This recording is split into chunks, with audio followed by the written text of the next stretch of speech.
Good morning everyone. Basa na tayo ng Bible guys. Ang mapasahin natin is 1 Kings chapter 16, 17, and 18 and Luke chapter 22 verse 47 to 71. Meron pala akong hindi nabasa kahapon guys. Yung verse 33 ng chapter 16. Basahin na lang natin ngayon ha. Bago tayo mag-umpisa sa chapter 16. Verse 32 ng chapter 15 kahapon, hindi ko nabasa guys. So, basahin natin yung verse 33.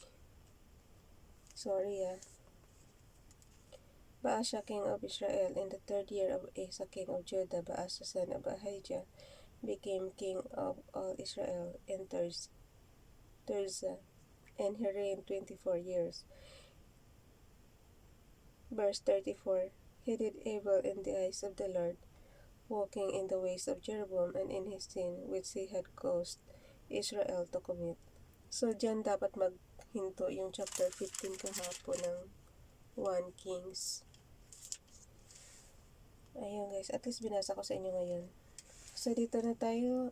Umpisa na tayo sa chapter 16, verse 1. Then the word of the Lord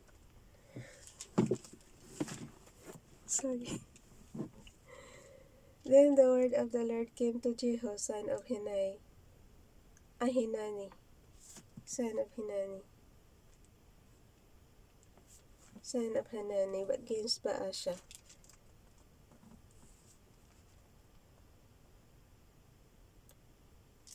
I lifted you up from the dust and made you leader of my people Israel. But you walk in the ways of Jeroboam and caused my people Israel to sin, and to provoke me to anger by their sin.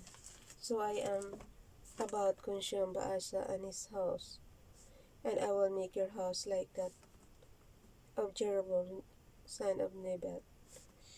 Dogs will eat those belonging to Baasha who die in the city, and the birds of the air will feed on those who die in the country.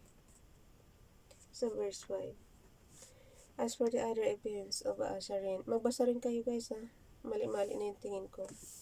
Alam niyo naman, di pa ako nakapapasukat ng salamin.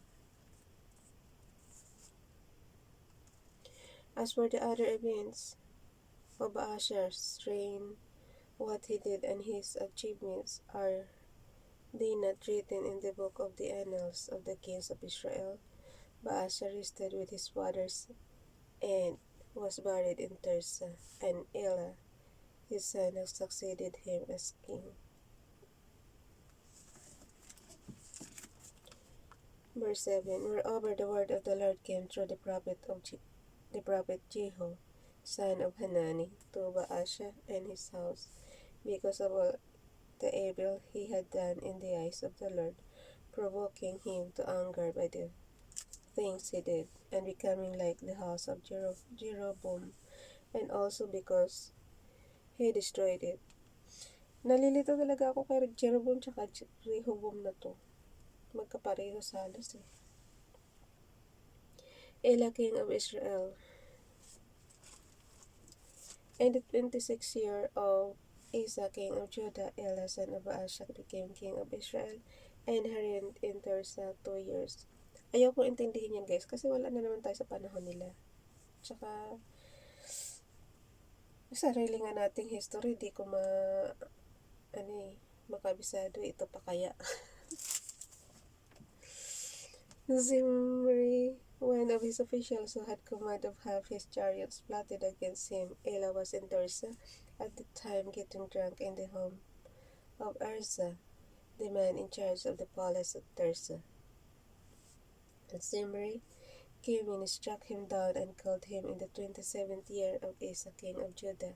Then he succeeded him as king. Oh.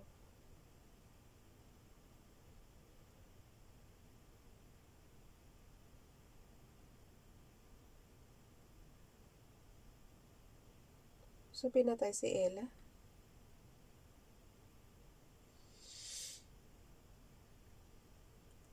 So, pinatay si Elah ni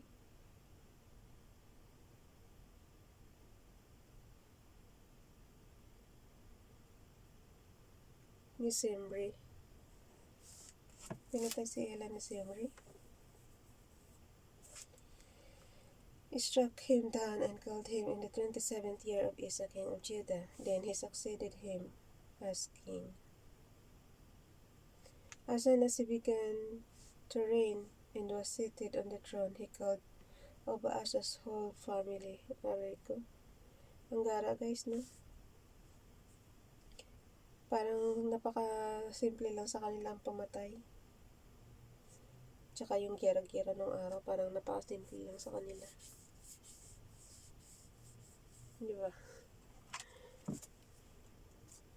Bilisan na natin ang basa at marami pa tayong gagawin mamaya. He did not spare a single male, whether relative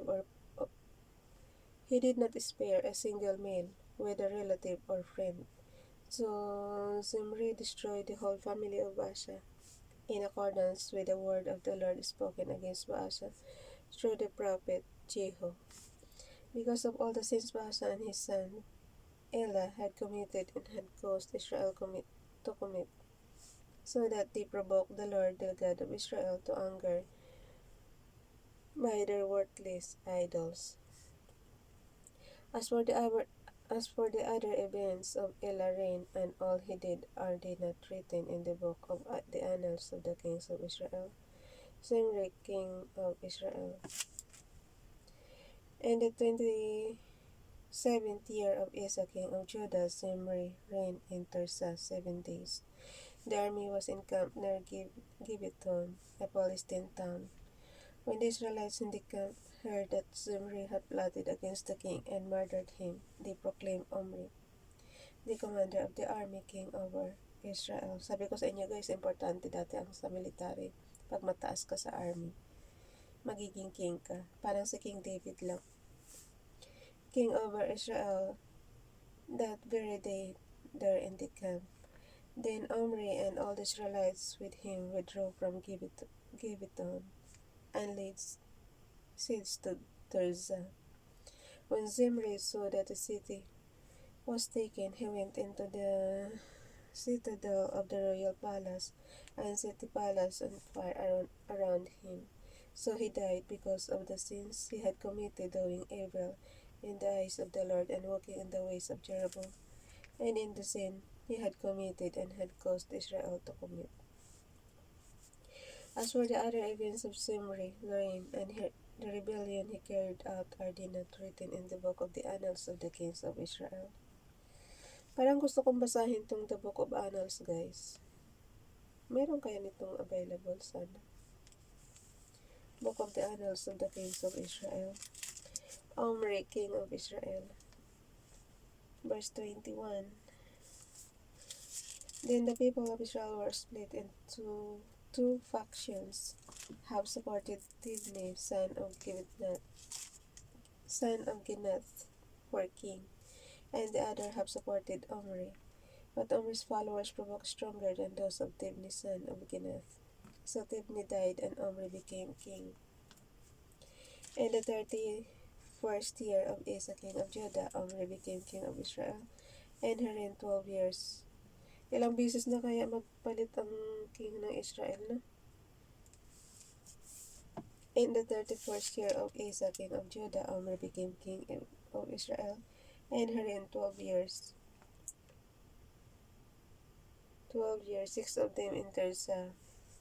He bought the hill of Samaria from Shemer for 2 talents of silver and built the city on the hill, calling it Samaria, after Shemer, the name of the former owner of the hill.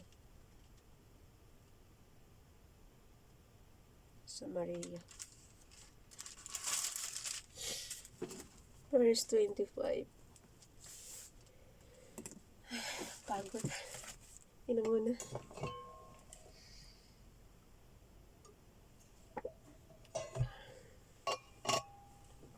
Alam niyo guys, kanina pagising ko. Alam niyo yung init na init ka nung gabi, tapos pagising mo, lamig na lamig ka naman. Inuubo-ubo ka patuloy.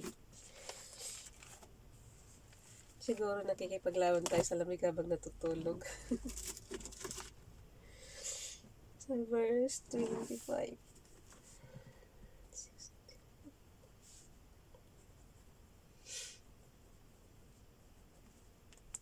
But Omri did evil in the eyes of the Lord and sinned more than all those before him. He walked in all the ways of Jeroboam son of Nebat, and in his sin which he had caused Israel to commit, so that they provoked the Lord, the God of Israel, to anger by their worthless idols.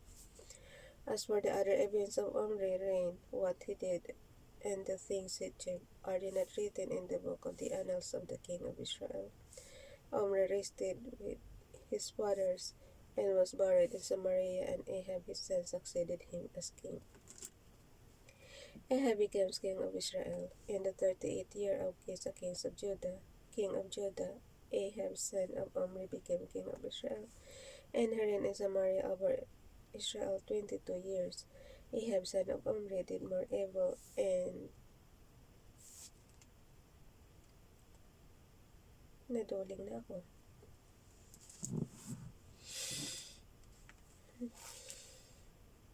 Verse 30 guys.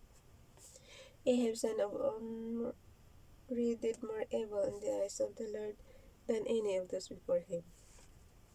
He not only considered it trivial to commit the sins of Jeroboam son of Nebat, but he also married Jezebel, daughter of Ethbaal, king of the Sidonians, and began to serve Baal and worship him. So guys, hindi talaga pwede mag-asawa ng ibang ang wino-worship.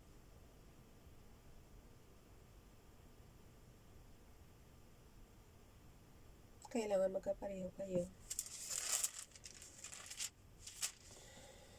He set up an altar for Baal in the temple of Baal that he built in Samaria. Ahab also made an Asherah pole, and did more to provoke the Lord, the God of Israel, to anger than did all the kings of Israel before him.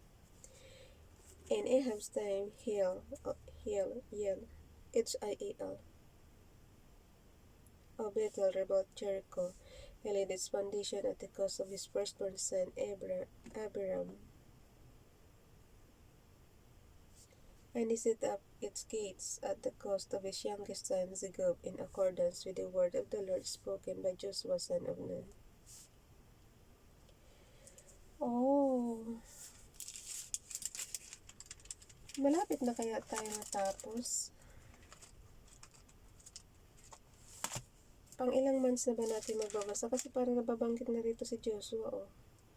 Eh, di ba nung nag-umpisa tayo ng October is ito parati kasama ni Moses, si Joshua. Elijah's ministry.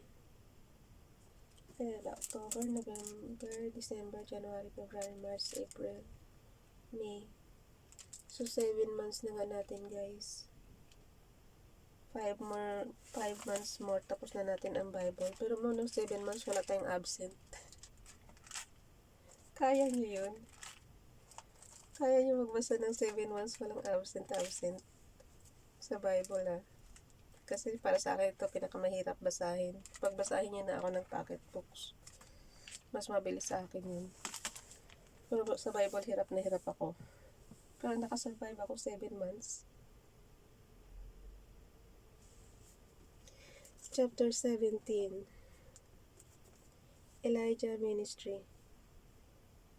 Elijah fed by ravens. Now Elijah the Tishbite from Tishbe in Gilead said to Ahab, As the Lord, the God of Israel lives whom I serve, there will be neither dew nor rain in the next few years, except at my word. Then the word of the Lord came to Elijah. So ito, alam niyo guys, ito si Elijah dati. Nabasa ko to. Ano siya? Tinangay siya papunta sa alapaap, tapos nawala na siya. So, nasa heaven na kaya to. Then the word of the Lord, papuntang heaven na nga yun siguro. Sa verse 2 ng chapter 17, 1 Kings. Then the word of the Lord came to Elijah, leave her, turn eastward, and hide in the Kerith Ravine, east of the Jordan. You will drink from the brook, and Ahab ordered the ravens to feed you there. So he did what the Lord told him. He went to the Kerith Ravine, east of the Jordan.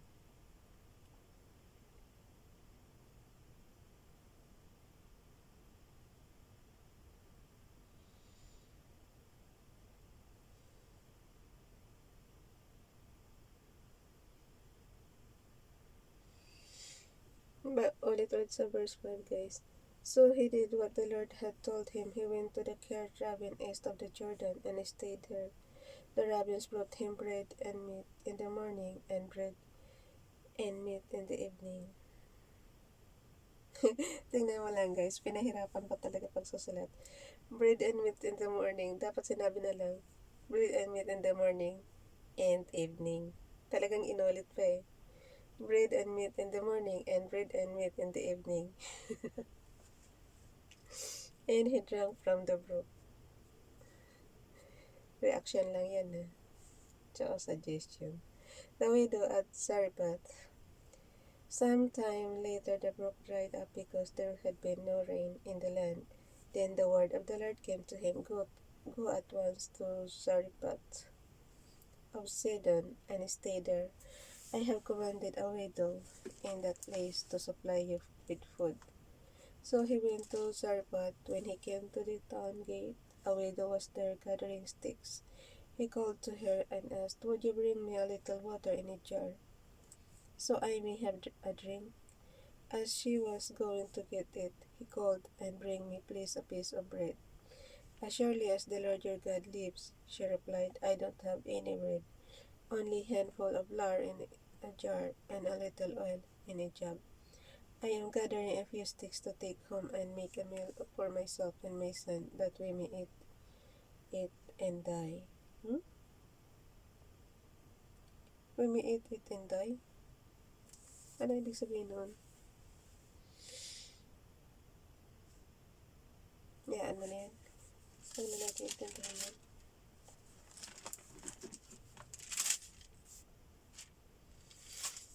Elijah said to her, don't be afraid, go home and do as you have said. But first make a small cake of bread for me from what you have, and bring it to me, and then make something for yourself and your son. For this is what the Lord, the God of Israel, says, the jar of flour will not be used up, and the jug of oil will not run dry until the day the Lord gives rain on the land. Really?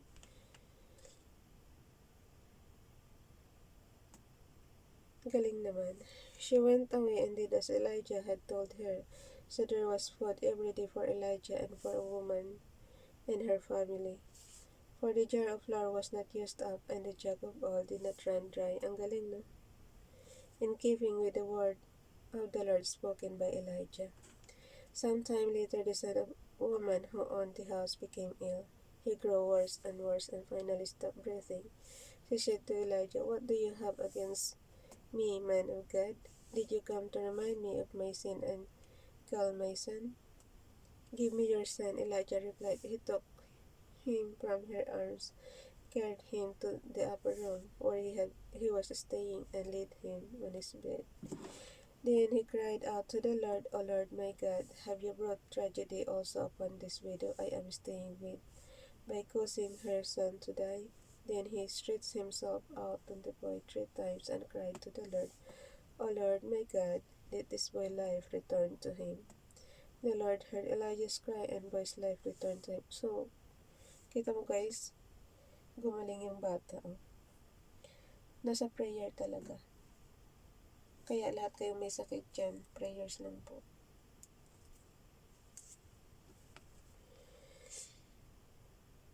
And sa 22, the Lord heard Elijah's cry, and the boy's life returned to him, and he lived. Elijah picked up the child and carried him down from the room into the house. He gave him to his mother and said, look, your son is alive. Then the woman said to Elijah, now I know that you are a man of God, and that the word of the Lord from your mouth is the truth. Elijah and Obadiah. Guys, malapit na nga tayo matapos nitong Bible. Nakikita ko na yung mga characters na naumpisahan natin. After a long time, in the 3rd year, the word of the Lord came to Elijah, "Go and present yourself to Ahab, and I will send rain on the land." So Elijah went to present himself to Ahab. Now the famine was severe in Samaria, and Ahab had summoned Obadiah, who was in charge of his palace. Obadiah was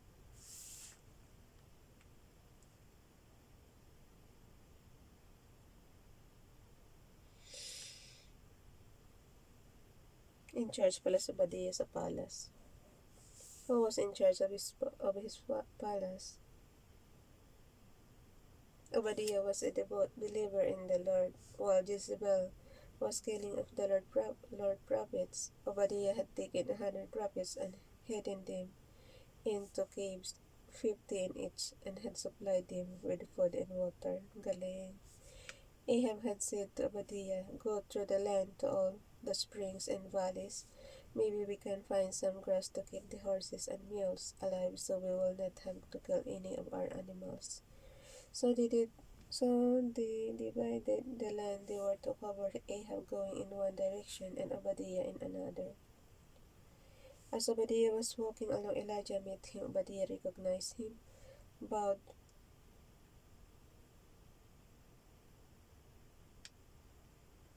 down to the ground and said, "Is it really you, my lord Elijah?" "Yes," he replied. "Go tell your master Elijah is here." "What have I done wrong?" asked Obadiah, "that you are handing your servant over to Ahab to be put to death?" Kawawa naman.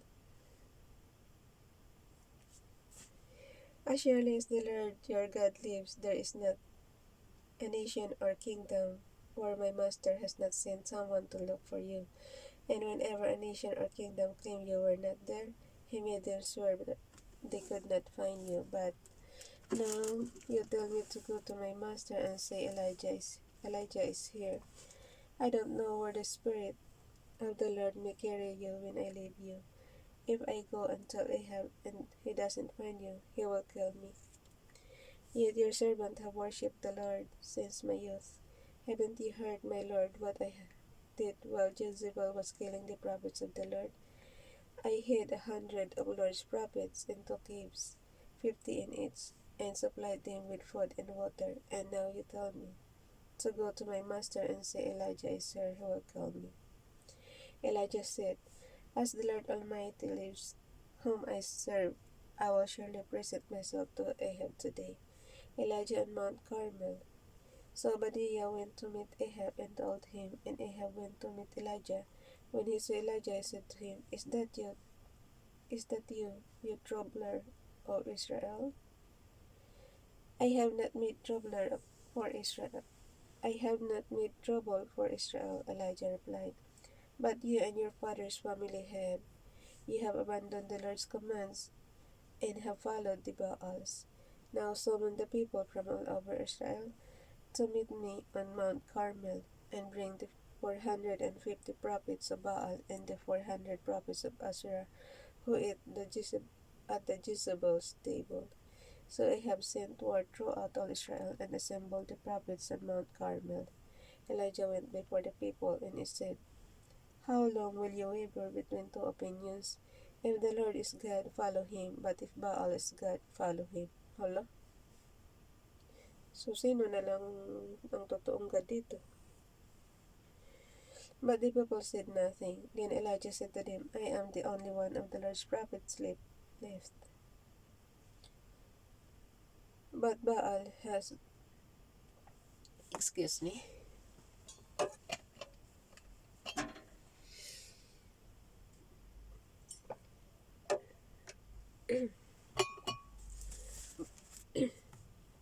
Excuse me, guys. "But Baal has 450 prophets. Give 2 bulls for us. Let them choose one for themselves, and let them cut it into pieces and put it on the wood, but not set fire to it." I will prepare the other bowl and put it on the wood, but not set fire to it. Then you call on the name of your God, and I will call the name of the Lord. The God who answers by fire He is God. Then then all the people said, "What you say is good. What you say is good." Elijah said to the prophets of Baal, "Choose one of the bowls and prepare it first, since there are so many of you.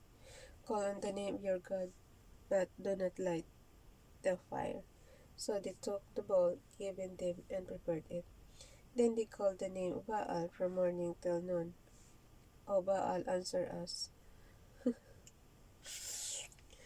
Sabi na sa inyo, sino na lang kaya ang matirang matibay dito? They shouted, but there was no response. No one answered, and they danced around the altar they had made. At noon Elijah began to taunt them. "Shout louder," he said. "Surely he is a god. Perhaps he is deep in thought or busy or traveling. Maybe he is sleeping and must be awakened." Natutulog pa raw. Yung Diyos dosa nila. So they shouted louder and slashed themselves with swords and spears as was their custom until their blood flowed. Aray ko, sinasaktan na nila sarili nila. Midday passed and they continued their frantic prophesying until the time of the evening sacrifice. But there was no response. No one answered. No one paid attention. Then Elijah said to all the people, "Come here to me." They came to him, and he repaired the altar of the Lord, which was in ruins. Elijah took 12 stones, one for each of the tribes descended from Jacob, to warn the word of the Lord had come, saying, "Your name shall be Israel." Yep. Di ba nga binago yung pangalan ni Jacob, ginawang Israel? With the stones he built an altar in the name of the Lord, and he dug. Kaya nga huwag kayong malito guys. Pag sinabing Jacob, understanding na yun na Israel yan. Kasi nga, dalawa ang name ni Jacob, di ba? Binago na as Israel. Kaya nga sabi ko nga itong Bible, puro lang kay Jacob siya. Halos lahat ang ni Jacob ang tinatalakay. With the stones, he built an altar in the name of the Lord, and dug a trench around it large enough to hold 2 seahs of seed.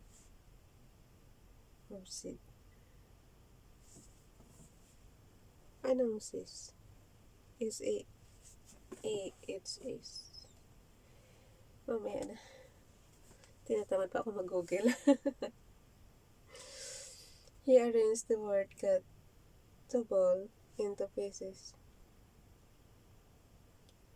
and laid it on the wood. Then he said to them, "Fill 4 large jars with water and pour it on the offering and on the wood." "Do it again," he said, and they did it again. "Do it a 3rd time," he ordered, and they did it the 3rd time. The water ran down around the altar and even filled the trench. At the time of sacrifice, the prophet Elijah stepped forward and prayed, "O Lord God of Abraham, Isaac." So,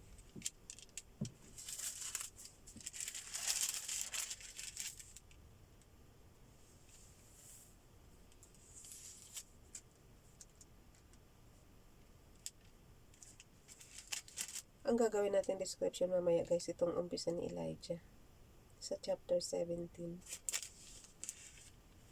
Yan natin description. Para matandaan natin kung saan nag-umpisa si Elijah.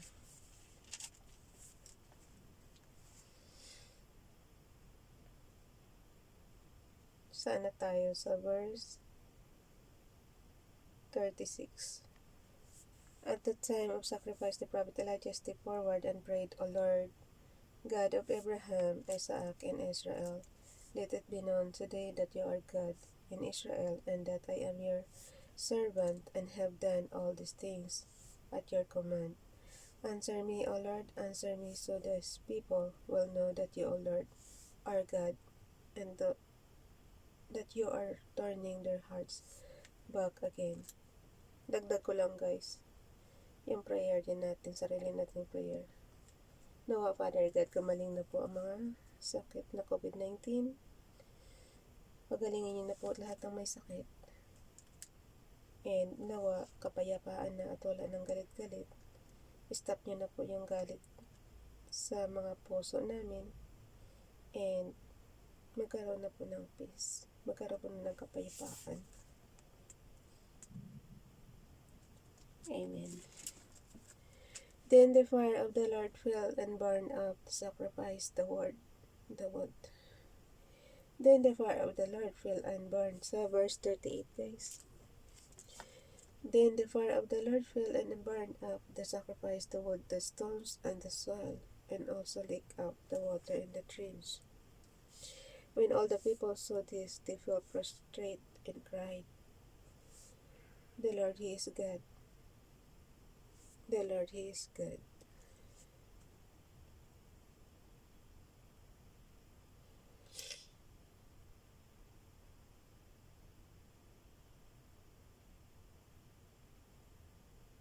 So, yung yung fire doon sa sacrifices nila.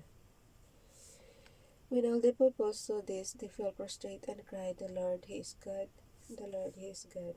Then Elijah commanded them, "Seize the prophets of Baal, don't let anyone get away."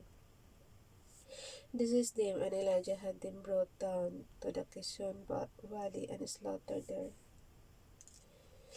And Elijah said to Ahab, "Go eat and drink, for there is the son of Ahab rain." So Ahab went off to eat and drink.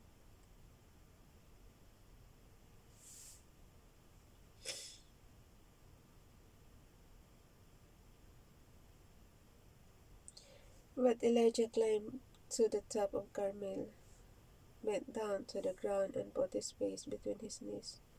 "Go and look toward the sea," he told his servant.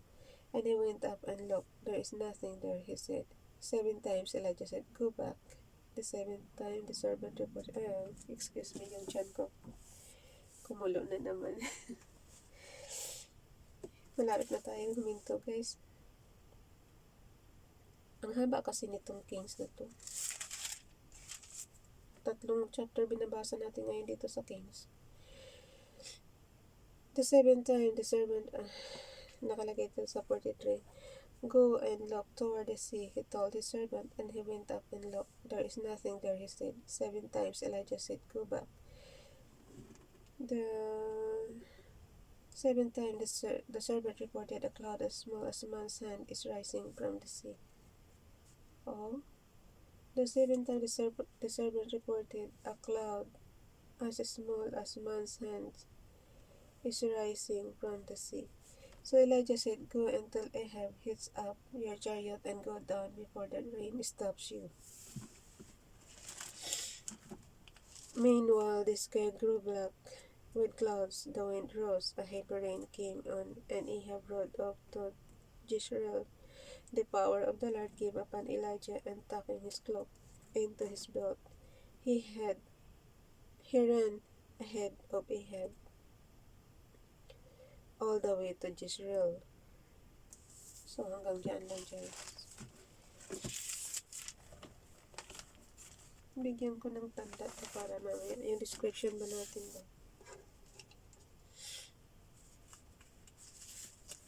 So dito na tayo sa Luke chapter 22 verse 47 to 71. Basa.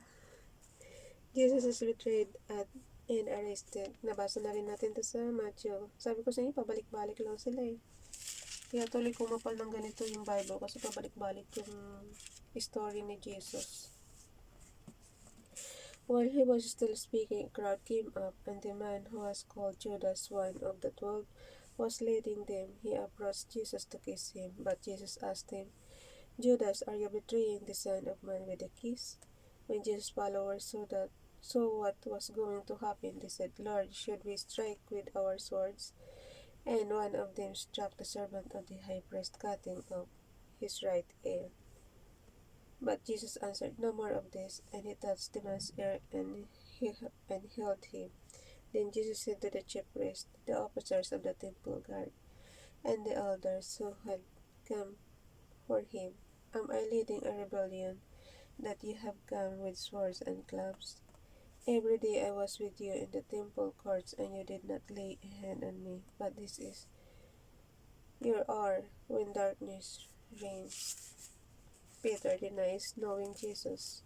Basa na rin yan, yung pinakaila si Jesus ni Peter. Then seizing him, they led him away and took him into the house of the high priest. Peter followed at a distance, but when they had kindled a fire in the middle of the courtyard and had sat down together, Peter sat down with them. A servant girl saw him seated there in the firelight. She looked closely at him and said, "This man was with him." But he denied it. "Woman, I don't know him," he said. A little later, someone else saw him and said, "You also are one of them." "Man, I am not," Peter replied. About an hour later, another asserted, "Certainly this fellow was with him, for he is a Galilean." But Peter replied, "Man, I don't know what you're talking about." Just as he was speaking, the rooster crowed. The Lord turned and looked straight at Peter. Then Peter remembered the word the Lord that has spoken to him. Pero mano'y pagkakailangan ng harap-harapan. "Before the rooster crows today, you will disown me 3 times." And he went outside and wept bitterly. The men who were guarding Jesus began mocking and beating him. They blindfolded him and demanded, "Prophecy, who hit you?" And they said many other insulting things to him. The council of religious leaders condemned Jesus. At daybreak, the council of the elders of the people, both the chief priests and teachers of the law, met together, and Jesus was led before them. "If you are the Christ," they said, "tell us." Jesus answered, "If I tell you, you will not believe me, and if I asked you, you would not answer." Basahin niyo ulit yung 66 guys, chapter verse 66.